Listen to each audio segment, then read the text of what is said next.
what the actual F is money. We all take it for granted. Oh, it's money. Money must mean this, right? Money is dollar bills, right? No, it's not. No, it is not.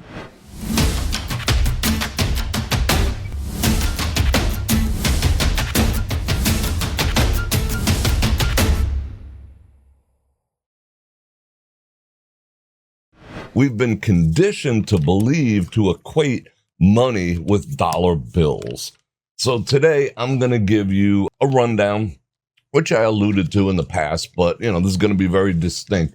What exactly is money and why is money important and what does it mean to you, other than that you can buy some shit, other than you can, do stuff with it, blah, blah, blah. There's a difference between money and currency to a degree. This is a dollar bill.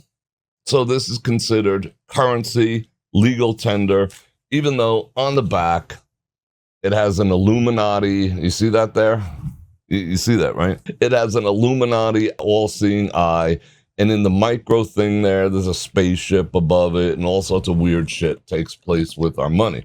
But this is what is considered money. Now, at one time, shiny rocks were considered money.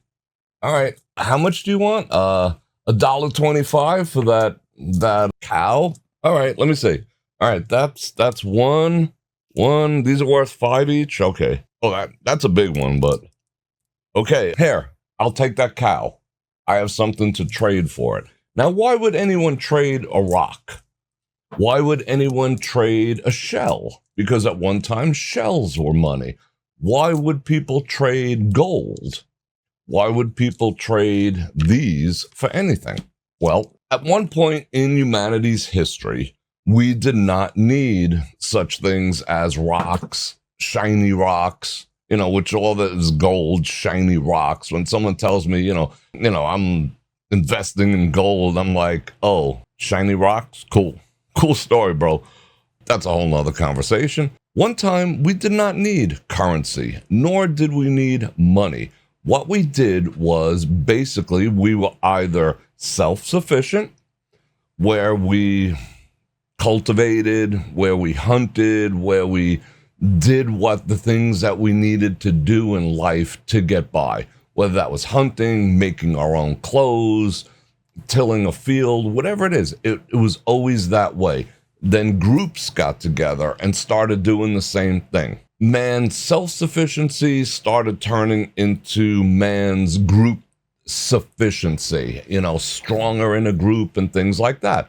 The problem with that was some people are just simply better at doing things than others. You can't expect all the men in said village to be great hunters. This guy might just, have horrible aim, poor eyesight, but damn, that guy could, make a pair of boots. All right, so you stay over there, you make the pair of boots, we'll go out and hunt in our bare feet. When we get back, you give us boots, that way we can be better hunters, and the cycle continued. So that was considered bartering. And one day, the guy making the boots said, hey, wait a second, I'm doing a lot of work here. You guys are going out, all 10 of yous, and you're bringing back, one woolly mammoth. And I'm over here making 10 pairs of boots a day because you guys just go through them like crazy. So I'm doing a lot of work, more than one of you.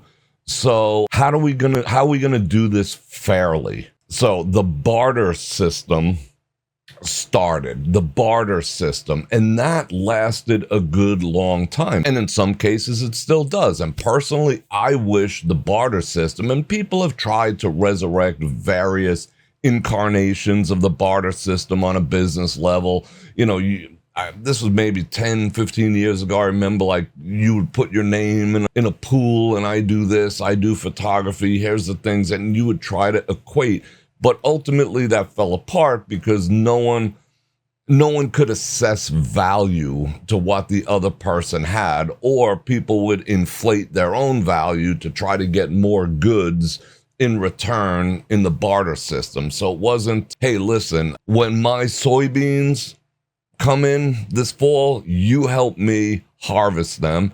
And when you got to raise that barn or round up your cattle or whatever, I'll help you. It still takes place, in more rural areas, but when it comes to individual skills, not just brute force to raise a barn and harvest corn and all the rest of that, there becomes inequity, or people feel it's inequity, and the greed and fear, just like in the stock market, greed, fear starts kicking in. So people felt they weren't getting their money's worth. So we went from who does what, who's better at what, okay, you do this, you do that. Then it became barter. Then it became the inequity of barter. Thus was invented money. Money. And I air quote it very freaking cautiously. Don't equate this with money. It might as well be a rock. It does not matter what you consider money. So what is money? Money, for all intents and purposes, is a store of value. That's all money is. I could end the video right here, but most people would not understand what is a store of value, being money. Now, it went from shells, it went from rocks to shells to all these other things, and then gold, because it was shiny. And yes, you could make a puka necklace with shells. What am I going to do with a rock? Can I hang it? Gold became kind of cool because you can adorn things with it. You can show more of it. Oh, look at my hut, castle, hovel, whatever. Look at the shine. I can eat off gold plates. You can't. I've amassed more gold and it's shiny. And, man attributed value to a shiny rock because gold is shinier than this black rock. And you cannot beat this black rock like you can in a piece of gold into a fork, into a comb, into a plate, into a cross, into whatever else. You can fashion things out of it. So it became the store of value, and it remains so for hundreds of years because it's shiny, it's malleable, and people say, well, you could use it in the semiconductor industry. When did that start? 50 years ago? Man has been using it for, 100 years, 1,000 years. It dates back to a long time. Men just kind of cleaved onto it as a store of value, as a money. A rock was a money. A piece of shiny gold metal was a money. A seashell was a money. And there was other things that were traded too. In a trading system, I'm going to go catch the fish. I'm not a good hunter. I'm a good fisher. I will trade you a fish for a squirrel. So people were bartering goods. But the goods do not store value. They only have value on a very short-term basis. Your squirrel is going to go rancid. Your fish is going to rot. So how do we store value? So the value of my fish is only as good until the eyes gloss over and it starts to stink. And then it no longer has utility nor value. So how do you store value? This is a deep concept, the concept of money. You have to think about it because it ties in so many aspects of our lives and human nature and our output as human beings. Remember that statement. So shiny rocks became the standard. So one day you would go out, be a minor 49er, and just be able to gather up money, to mine it, to mine a store of value. So you would pan and look, and whoa, my God, that's a store of value. So now that miner's time was being converted into a shiny store of value that he now had. So men used to carry around, and women, little pouches like this full of their gold. So they would store their value. So it's no longer fish. It's no longer, I can make boots, you know how to make roofing tiles, whatever. Now we can store our value in a little satchel.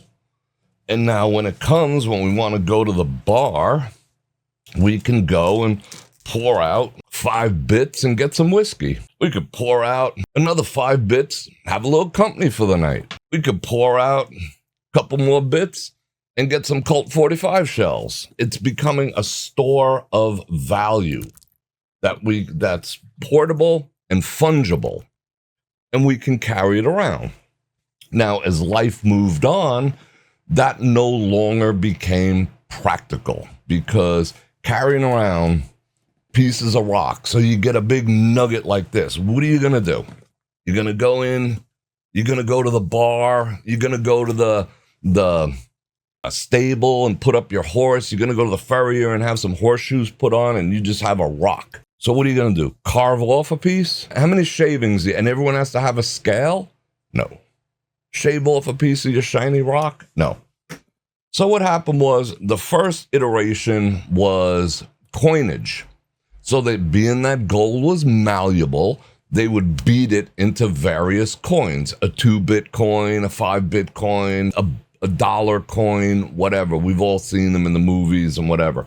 So it started becoming coins, and coins date back a long, long time. I'm making a lot of Wild West references, but they date back pre-Romans, pre-Inca.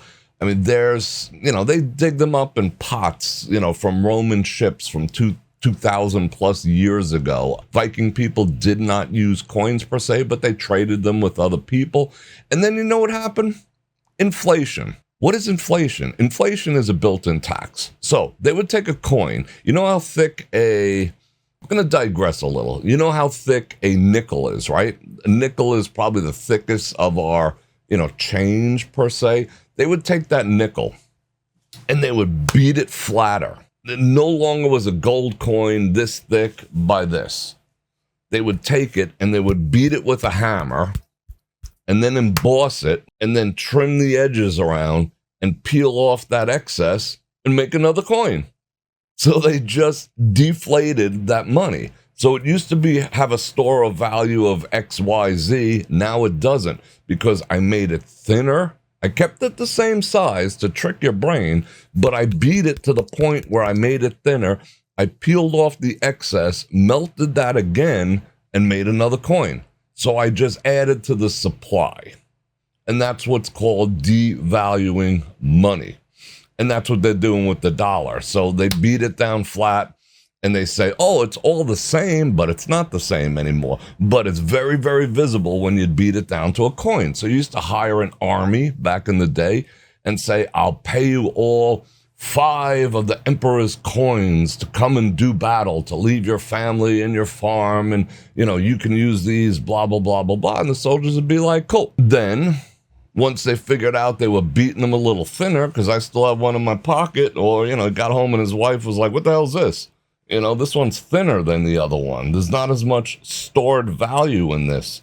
You have to go back to the general and say you want 7 of those coins to do battle with him again, no longer 5. Thus created the steamroller of inflation, and governments have been creating inflation forever. That's a little digression. Okay, so getting back to the gold and how it more relates to Western society. So one day, they decided that carrying around a satchel, which made you a frickin' target, number one, the more you carried around, the heavier it was, give me your sack of gold, blah, blah, blah. They said, you know what? Banks were formed. What is a bank? A bank is a place where you would take your gold, you would pour it into a scale with the teller. I shit you not. You'd pour it in a scale with the teller, little bits, big bits, the dust, the nugs, all that stuff. He would weigh it up and say, all right, you have 1.2 whatever ounces of gold.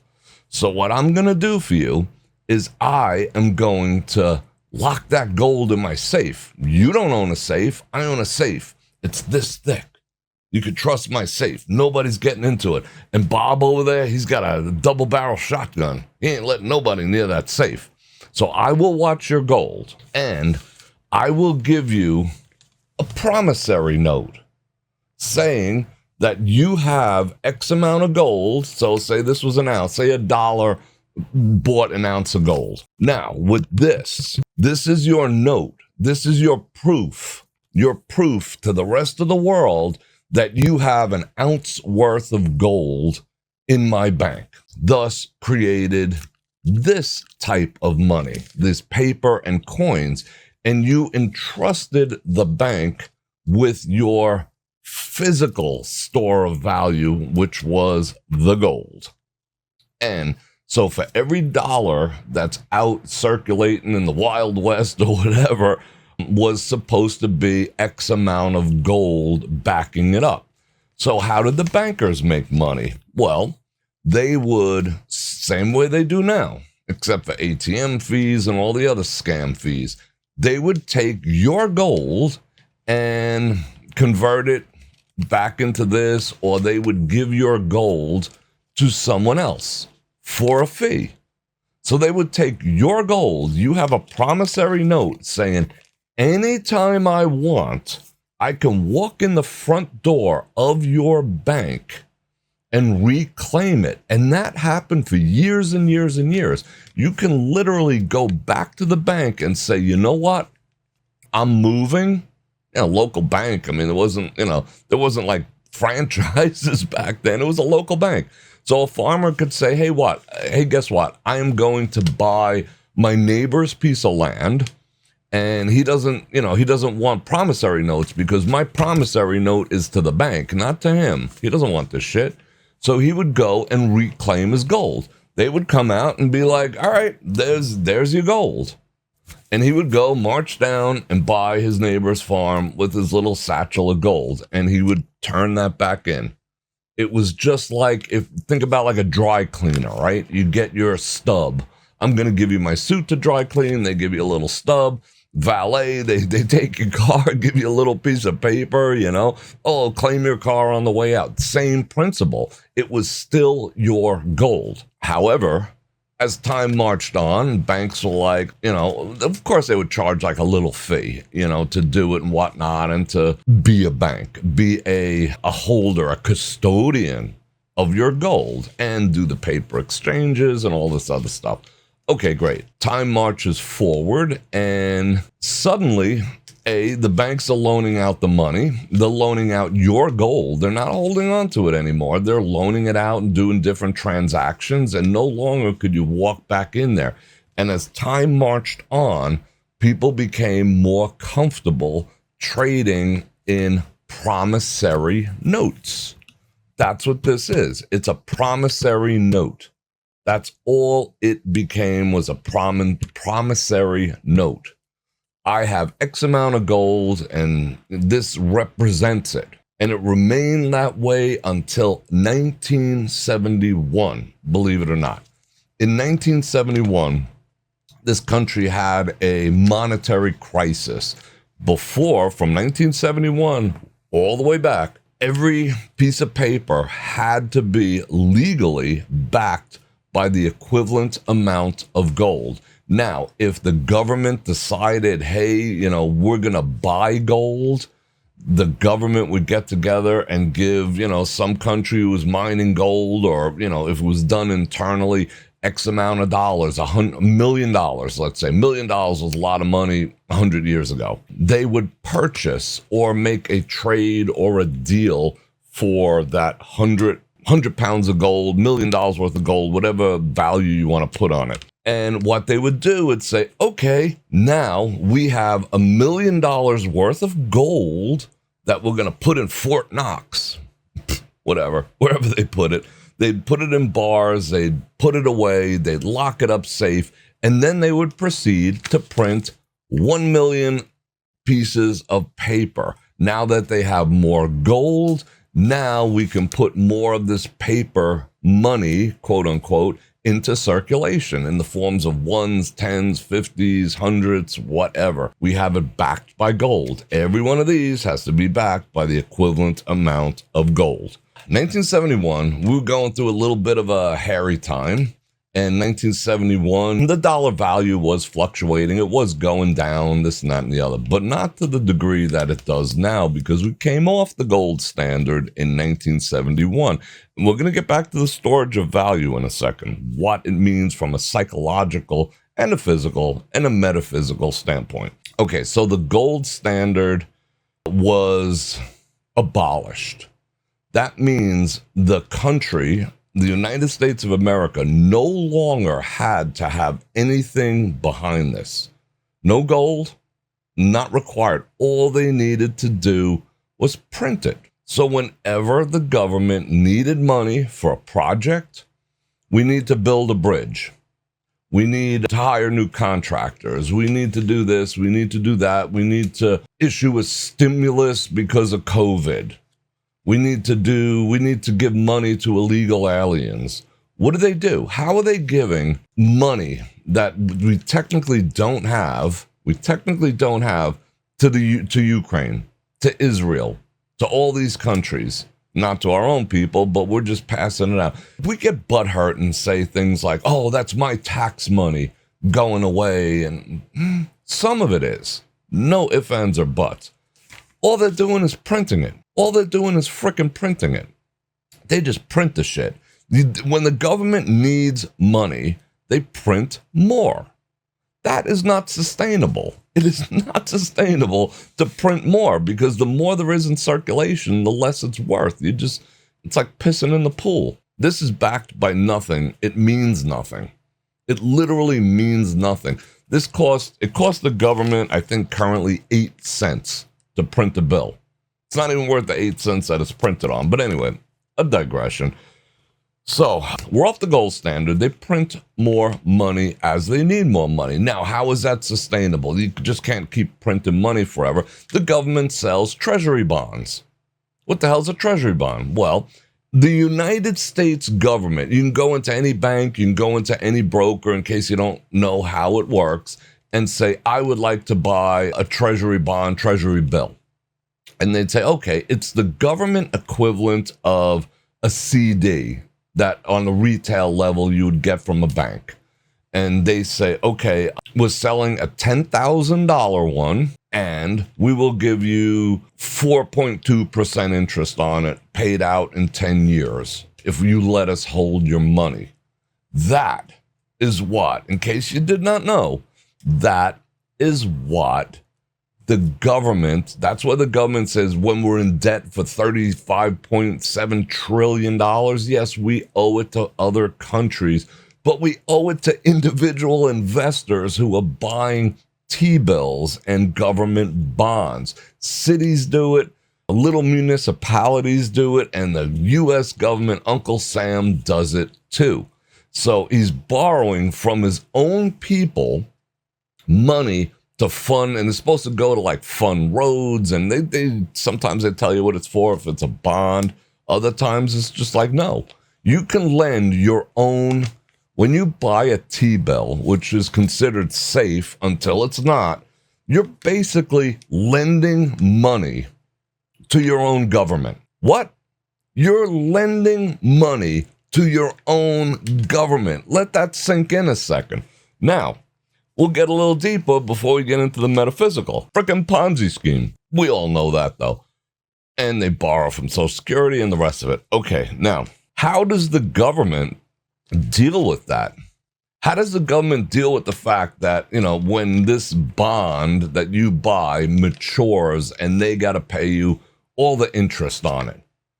Remember back in the day when your grandparents would give you, what the heck was the name of those things? Yeah, like $50 bonds. You'd get a $50 bond in your Christmas card and whatnot. I sold all mine. They were all mature, and I gathered them all up. But I used to have grandparents that used to buy bonds, like $25 bonds, $50 bonds, and I bought bonds for people for their children. They mature in 10 years or whatever. You used to pay like $37.50 to buy them a $50 bond. And it used to be like a nice little piece of paper, and the kid would always be like, the fuck am I going to do with this? Well, in 10 years, little Johnny, you can go to the bank and cash it out. And they're hoping it burns in a house fire. Quite frankly, they don't want you redeeming that. They'd rather you die with it, but that's a whole nother subject. So the government we loan our own government money. Corporations do it because it's safe. It's so safe. It's backed by the U.S. government, the U.S. military. What's going to go wrong with that?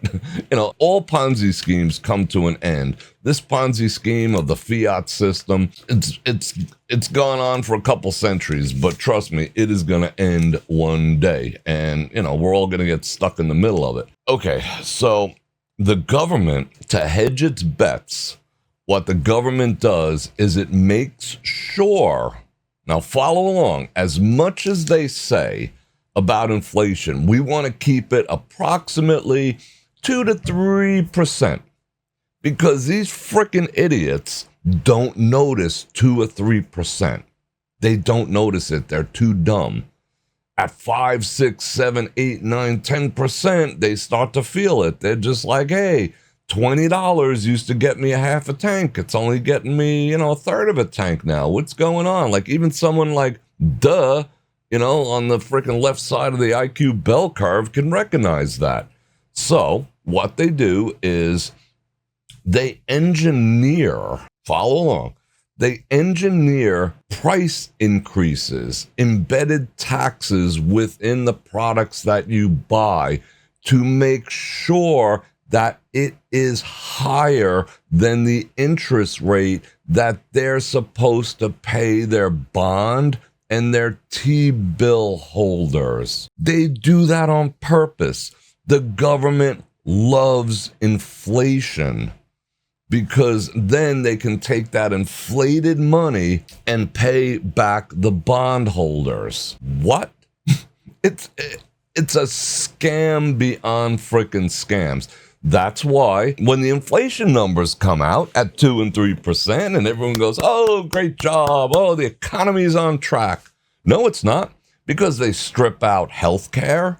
They strip out anything that makes it higher than 2 or 3%. And like with what's going on for the past 4 years, they couldn't, because even the basics, like people would flip. Even hardcore butt kissers of this fiat system would be like, hey, wait a second. You can't strip groceries out. You cannot strip groceries out of this number. Someone's going to say something. You can strip heating oil, because not the whole country uses heating oil. Vegas doesn't use heating oil. So fuck it. Let's just strip heating oil out to bring the number down, even though it went up 35%. Let's strip out healthcare, but only this type of healthcare. Like, how about like final healthcare, like hospice? Let's get rid of that ugly number. No one will notice that shit. And they manufacture that inflation number, but they always try to keep it at the point where it's greater than what they're going to pay you on the T-bill. That way they're always ahead of you. They rig the system just like a slot machine. So you think you're getting 4%, but in the grand scheme of things, everything went up 7%, and they're collecting the taxes on that. So it's an ever-growing Ponzi scheme. That's the history of what people consider money. Let's just get a little deeper and talk about what the store of value means to you as an individual, and what money, in whatever form it happens to be in, I'm going to touch on Bitcoin, but I ain't getting into it, what that means to you. You can go off grid and be self-sufficient. You can hunt, you can fish, until you can't, until you're too old, until you're too tired, until you get injured. Maybe you could live off the land. Maybe you can start a commune, or something like that, live off the land. But there still has to be something monetary going on there. You could perhaps barter. You're good at something, you have a trade, maybe you could find someone else to trade it. It's never going to reignite. We're not going backwards, we're only going forwards. I've done some bartering in the past, but for all intents and purposes, everyone feels they're getting ripped off. So screw bartering, that's not going to happen. How do I store my value? What is my value? Well, you're converting as you work from whatever age, be it, when you started at 15 to the time you supposedly retire at 67, and they're going to raise that age to 69 pretty soon, even though life expectancy in the United States is falling.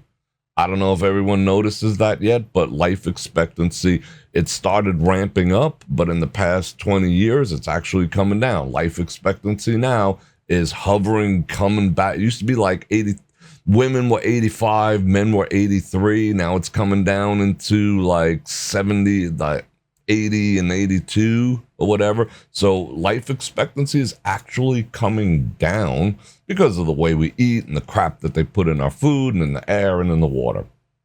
Digress.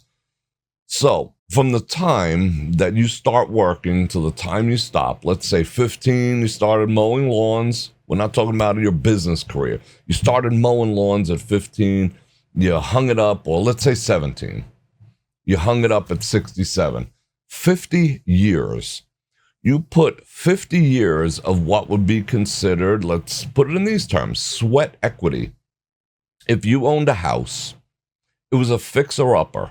You could say, okay, I'm going to hire contractors for $50,000 to do the repairs. Then I'm going to sell it and I will recoup that $50. So your house is having that store of value right there. But how about this? I'm pretty handy. I got a hammer. I got a wrench. I know some shit. There's YouTube. I'll do the work. I will do the work. What is that called? Sweat equity. So now when you sell the house, you're willing to do the $50,000 worth of work, 50,000 of these stupid things that you would have given to someone else. You're willing to invest it yourself. That is sweat equity.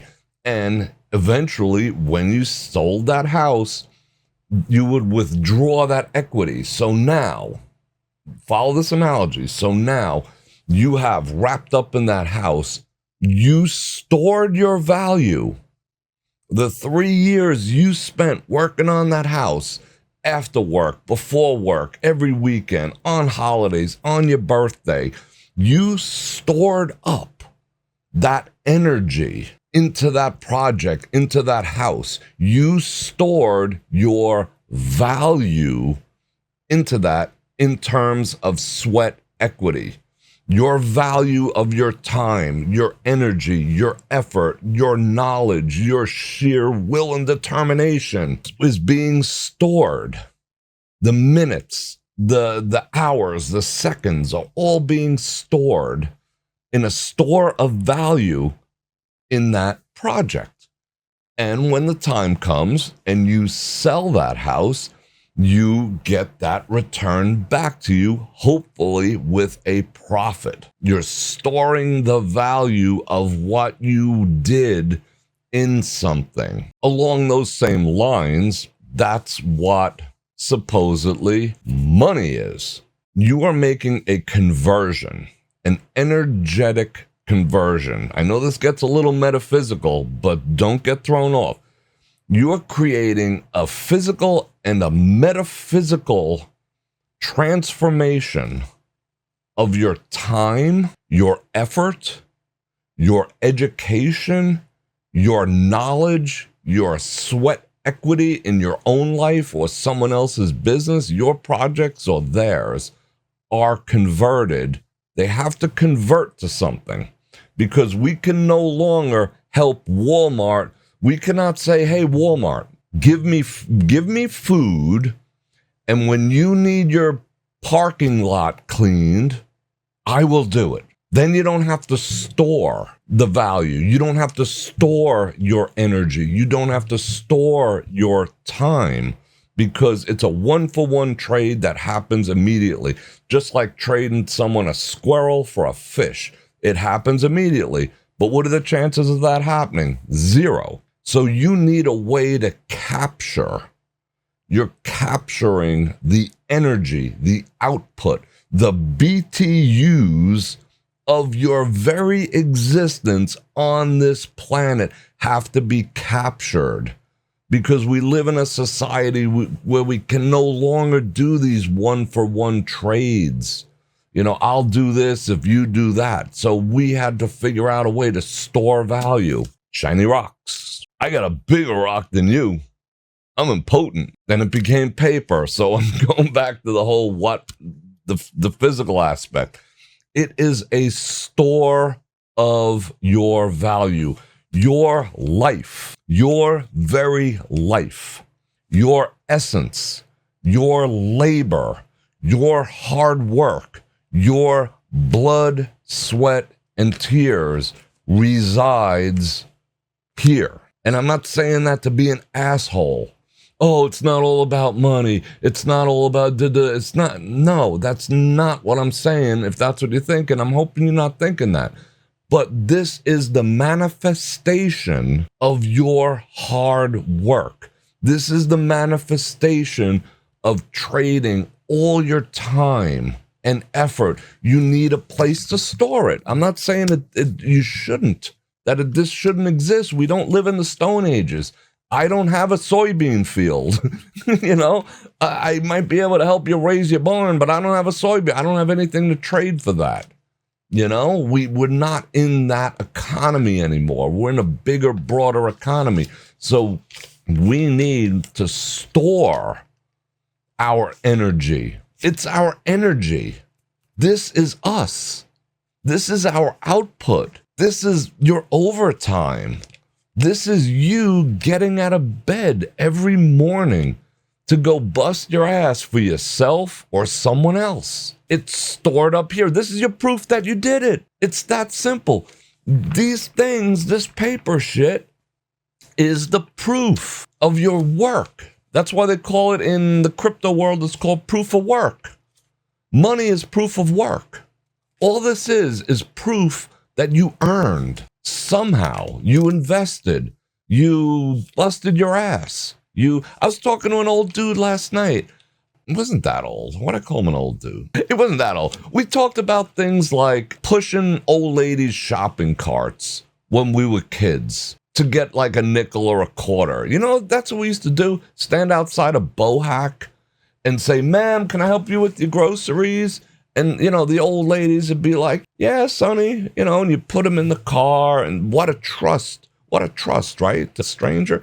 And then they'd give you, you know, a nickel, a quarter, you know, never a dollar. And you'd go out and buy some bazooka gum or whatever the heck with it, or save it up while your parents, my moms and my grams, was inside shopping. They were spending their store of value, and I was out in the parking lot and like, shit, if I got to be here, might as well turn a couple of quarters, might as well convert my time into some fiat currency. It is the representation of the work. Some people have more. Oh, well, not everyone works for it, and It doesn't matter. Doesn't matter. One way or the other, they're earning it. If the money that they saved, or it's generational, whatever, it's being earned. So it is the representation, your breath. Remember that time you cut yourself at work? Remember that time you slammed your foot against the edge of the desk? Remember that time your boss told you sucked, and that if you didn't get on the ball, you'd be replaced, and you bust your ass? Remember that time your manager said, "I need that report on my desk by Monday, but it's 5 days work. I need it by Monday." Remember that time? You know where that is? It's here. It's all represented here. It is all here. All those paper cuts, all those burns, all those failed deals, all those late nights, all those exams you took. It's all here. This is what you have. You converted that energy into this. It's your store, your money. Your money is your store of value. That's what you have to start thinking like. Take money seriously. If you're not taking your money seriously, you're not taking your life seriously. That may sound fucked up. That may sound materialistic, but only if you think about it in terms of what I can get. Ooh, what I can get. I got more than you. No, I'm not talking about that. It's your store of value. After working for 50 years, from 17 to 67, you should have a store of value. Where is that time? Where did you put that time? What do you have to show for it? Where did you store that value? How did you convert that energy? You know, you mix baking soda and vinegar, and you shake it up, and it goes. It's the same thing.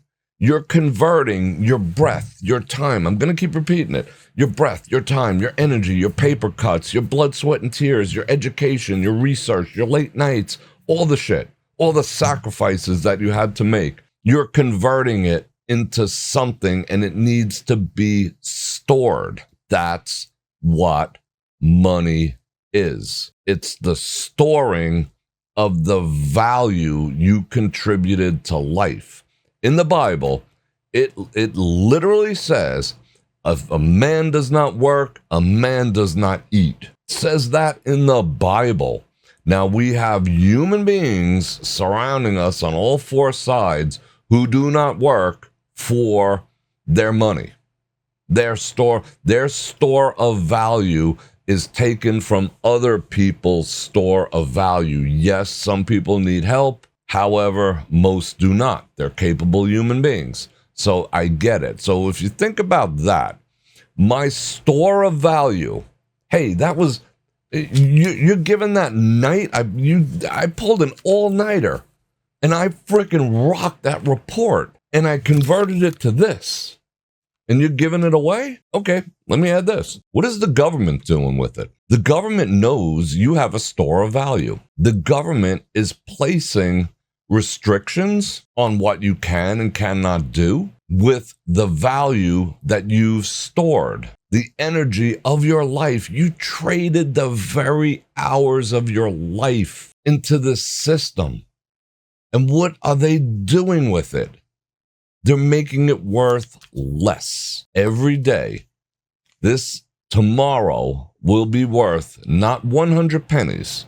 It will be worth 99.96 pennies. If I hold it for a month, it's going to be worth 99 pennies. If I hold it for a year, it's going to be worth 95, 94, 92 pennies. But prices go up. Wait a second. Think about what we're talking about.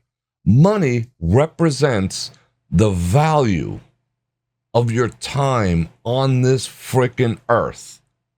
And the government is devaluing it on purpose. They are basically, for all intents and purposes, telling you your life has no value. You're just a consumer. You're a store of value. Your time, it's about as productive as that guy who has to throw away his fish because he can't find someone to trade it for a squirrel. So suddenly, we're back in the Stone Ages where we have this immediate need to get rid of this shit because the longer we hold on to it, the less it's worth. So this is like, I'm going to do a video, a time lapse, if I have the patience. It's a melting ice cube. It's basically an ice cube that's melting in the palm of your hands. But it's kind of purty, right? No, it's not. Other countries have purtier. It's just melting in your hands. And the government is doing it, and it's doing it on purpose. So it's taking the stored energy of your life and devaluing it. So they're basically devaluing you as a person. Hey, Bror Fredrik, why did you go there? Now I kind of feel shitty about this. Well, I feel shitty about it too. And I feel shitty about it for people who don't understand this. That's why I wanted to put it out there. Is it too deep a concept? Is it too meta? I don't think so. I think it's very logical and pragmatic, and it's truthful. This is 100% truthful. What can you do about it? You can reclaim. You can think. You have to be, and I was talking with someone over dinner. You have phases of life. Sometimes they correspond. Sometimes they take place. Sometimes they have seasons. We were talking business last night, as we do, even though it was someone's birthday. We're always thinking about things because it's not just greed. All you guys talk about is money. No, we're not talking about money. We're talking about the storage of the value that we're doing. Why the hell are we working 50, 60, 70, 80 hours a week? We need a place to store that, not piss it down the drain. That's why we talk about money. We're not like nobody's sitting there going, what are you going to do when you're rich, bro? I'm going to buy a Lambo. What are you getting? We don't talk like that. We talk about how do we store it in a way that's fungible, F-U-N-G-able, that's not going to disintegrate, that protects us from inflation, that protects us from the government, that can make more, because we understand what's taking place with this. And when you're just like, woo, that hour of your life, adios. AMF, as we used to say. You know what AMF stands for? Adios, motherfucker. Okay. I gotta pick that up. I'm gonna pick it up with my toes like a monkey. Okay, good. Yeah, I have bare feet. So, if you put it into perspective, that money now is represented by these stupid things, is the storage. It is the repository of everything that you accomplish in your life. In your working life. I'm not talking about family and love and Christmas and christenings and honeymoons and all that other stuff. That's a whole separate category. And you don't handle that like money, but you do store it as value. That value that you store it in is love. When you're talking about other people and your relationships outside of your productivity life, your value is stored in love and in memories. That's your storage of value. But your working life is stored in this shit. So you have to be a steward of it. You have, what we're talking about at dinner, you have accumulation phases, and then you have stewardship phases. And I discussed this in front of people last night, and they were just like, I think you're onto something. Yes, it's a stewardship. You have to be a good steward of your time. That's why I can be an asshole sometimes and like rag on people, and really rag, just illustrate the fact that spending 7 hours, 10 hours, 12 hours, 100 hours, whatever a week, watching other men bounce a ball or whatever, it's not that I oppose that. It's just that's where your value is going. You're not being, and I'm not saying don't relax. I'm not saying, I watched freaking Lost in Space last night. So I'm not going to beat anyone else up, but I did it for 23 minutes, I didn't do it for 7 hours straight. I didn't do it for 5 hours, 9 innings, 4 quarters. I got other things to do. I have to be a steward of the time that I have on this planet. And this is what I have to show for it. But the government is fighting me. The government's like, no, we don't want you to have that. We have to make sure that you stay on this fucking hamster wheel. What do they give you at the end of your life? $1,300 in that stupid Ponzi scheme? Well, I got to do the math on that. That is ridiculously horrendous what they're doing. And it's probably not going to exist that much longer. They'll print more money, but they'll still, whatever. Oh, they're getting a whole, 2%, 3% people on Social Security? Big fucking deal. That's Trump's going to take away the tax on taxing the stuff and taxing it. That's what so basically they're assigning value. This is your value. If money, by its very definition, I didn't invent it, this is fact. Money, quote unquote, money is the store of value that you've produced in your life.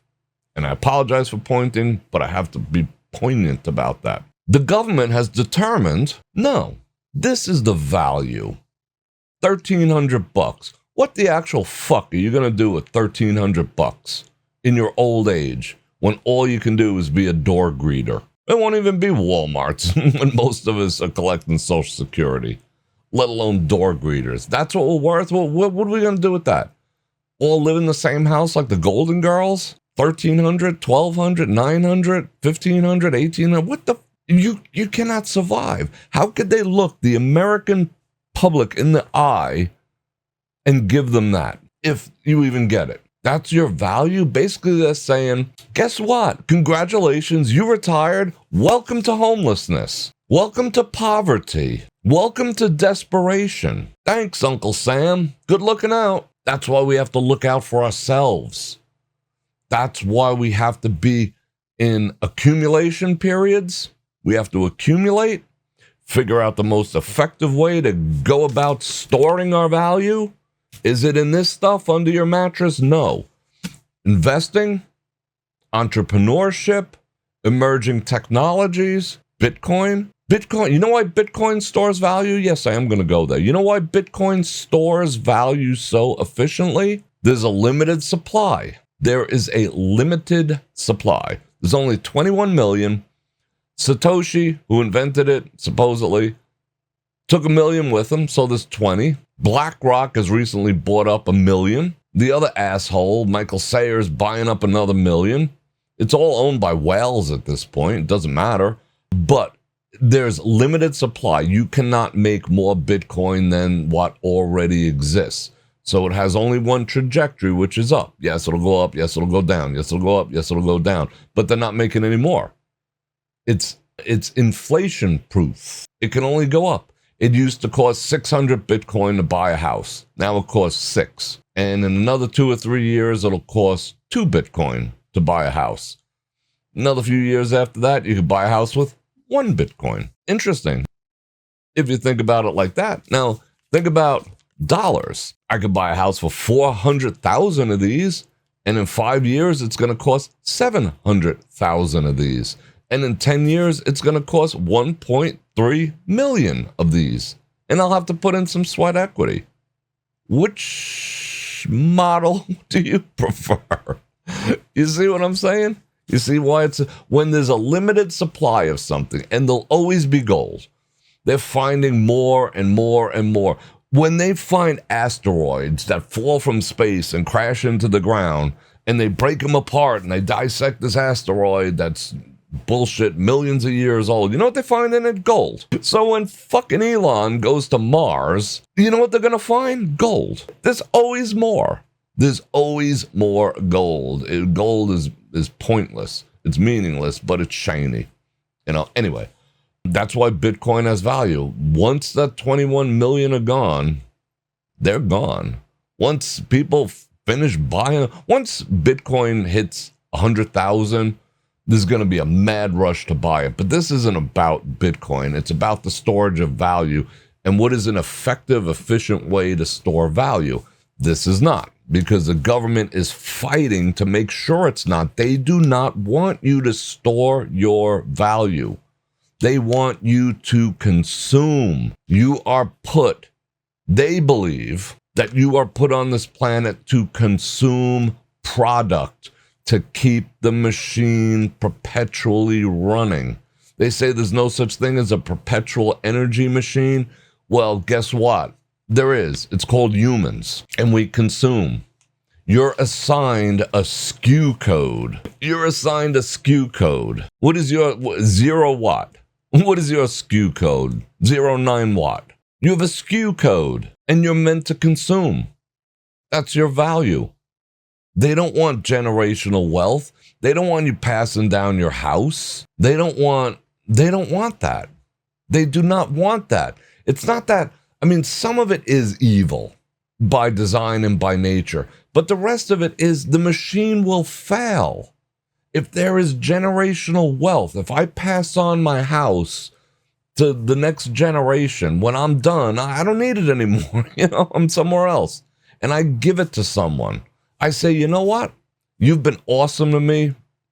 Every morning I've come in here and bought my bagel. Here's my house. That dude's set. He's not dependent on the man anymore. He doesn't have to pay the bills. He just has to maintain that house. So he's less of a consumer. Guess who that impacts? That impacts builders, real estate agents, construction, land development, real estate taxes. They build a new house, they collect more taxes, right? They don't want generational wealth. That puts the kibosh on the whole frickin' Ponzi scheme. Why do you think they're working so hard to make sure that you die with nothing? What happens when they put you in a nursing home? Oh, how much do you have? What's in your bank account? You know, let me sell off all my shit. Well, what do? I just had someone put their mother in a nursing home, someone that I know. You know what they did? Sold the house, put that money in escrow, and the nursing home draws off it. And the way it looks now, she'll probably run out of money because she's still healthy. Pretty fucked up system, if you ask me. But that's what they want. By the end, you dwindle down to nothing. You accumulate, you consume, and then you dwindle down to zero. And then they can stop paying you your $945 a month that you pay tax on. So there's got to be a better store of value. So the quicker you understand this, and this This ties into everything else we talk about, not just Bitcoin, but investing and SCHD and PLTR and ETFs, the whole bit. Now you understand a little deeper how important it is to stay ahead of the game, because it is not just things. It is not just rocks and shiny metal and shit like that. It's your energy. It's your output. It's your very breath. It's your backaches. It's your headaches. It's your victories. It's your losses. It's your W's and your L's throughout your entire life. Being a productive, minimalize the consumerism, maximize the production to stay ahead of it. Now that you understand that, now you can more firmly grasp the importance of making wise decisions and spending money correctly, because you do have to spend it, and investing and optimizing your store of value, which is money. Remember those little cars where you put it down on the countertop and you draw it backwards and then you let it go and it goes shoo until it goes off the counter? Or a slingshot, like you get your wrist rocket. That's a storage of energy.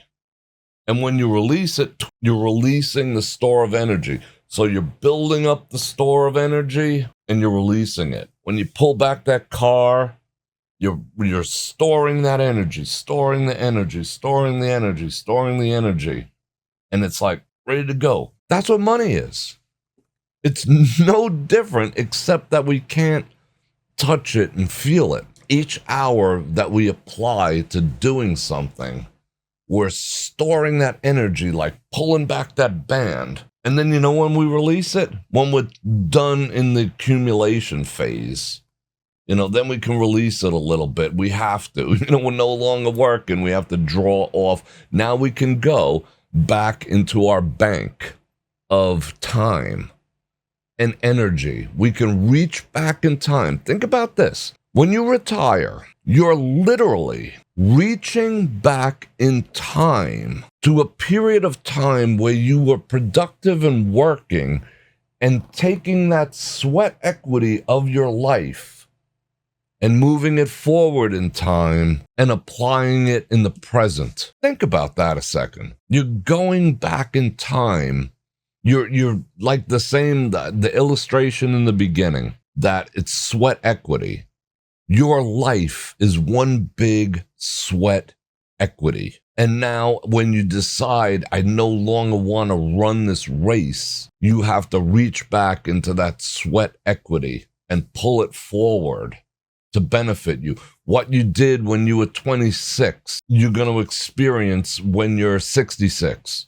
What you did at 36, you're going to experience and utilize when you're 76, 46, 86.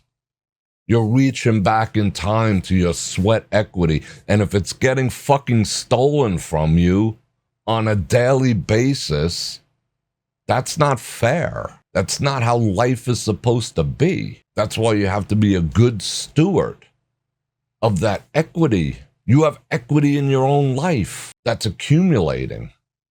You can't piss it away. Or you just got to be smart. You got to be a good steward. It's one of the reasons why the crypto field, I find it the most effective store of energy. It's an effective store of energy. Is it always going to go up? Probably. Is it going to go down every couple of years or a month? You're going to have a shit month here and there. You're going to wake up and be like, holy shit. Yeah, it's going to happen, but it'll recover, so whatever. Same with the stock market or anything else. However, you got to do something with it. So basically, each one of us has to make a decision where we are going to store our sweat equity of our life, where we are going to store the value that we added to life. Again, in our relationships, in our personal lives, that storage is in memories and love. But in the rest of the world, in our productivity life, it has to be stored somewhere. Do you want to store it in fiat? Do you want to store it in shiny rocks? Do you not want to store it at all? YOLO, you only live once. Is it too much responsibility? Fuck it, just live paycheck to paycheck. Let me just walk the earth like Cain. I mean, if it works for you, go do it. I'm not telling you not to, but I prefer not sleeping under bridges. You know, I like creature comforts. So we all have to decide how we're going to store the value of our lives. And hopefully you're creating value every single day. Better you create it for yourself than for someone else. It's always been the way I thought about things. You know, if I'm going to add value, I'd rather do it, you know, for myself. But I'm in a team environment now working, you know, on projects and stuff.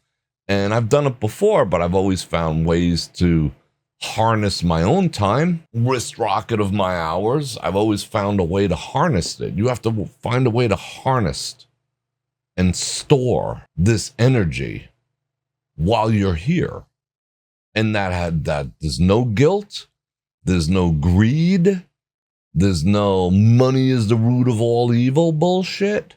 No, it's the love of money. That's the most misquoted scripture in the entire Bible. It's used to justify poverty. I don't know when people are ever going to realize that. They use that to justify poverty.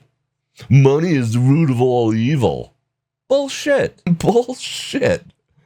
You might have the same problem. Rich person and poor person might have the same problems, but one's going to be crying in a freaking Porsche. I'd rather cry in a Porsche. Money. No, it's the love.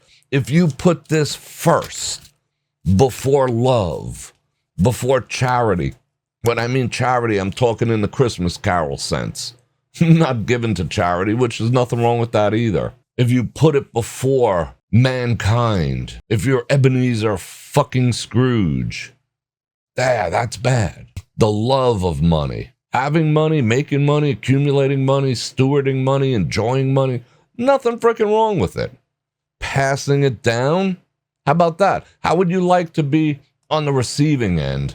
I was never granted any type of inheritance other than picking up shit before they threw it in the garbage or had a garage sale. Come on down if you want to pick through your aunt's stuff before we throw it away. I mean, imagine what it'd be like to inherit somebody's 72 Bitcoin, you know, or house or car or whatever. Generational wealth, just knowing that the people who follow you are going to be secure, that they don't have to frivolously trade the hours of their days like you did. Generational wealth. Pretty freaking boss, if you ask me. I want to pass stuff on, and I hope that helped, and I hope someone needed to hear that. I know I needed to hear it. I love you guys, and on that note, Bror Fredrik, raw and uncensored, out. Check the mic and make sure it sound right, boys.